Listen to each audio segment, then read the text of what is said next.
আলহামদুলিল্লাহ এটা কালিমাতুশ শুকর।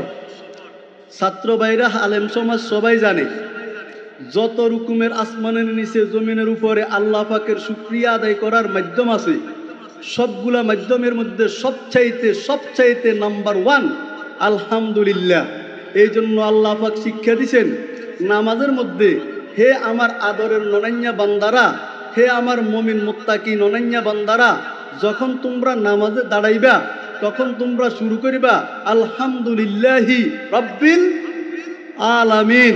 এই আলহামদু, এইটা হলো আলহামদু সতুদান, অর্থাৎ আল্লাহ পাকের প্রশংসা করা। যত রকমের আল্লাহ পাকের প্রশংসা দুনিয়ার জগতে আছে, সমস্ত প্রশংসা এই আলহামদুলিল্লাহর মধ্যে আল্লাহর নবী বলেন আদায় হইয়া যায়।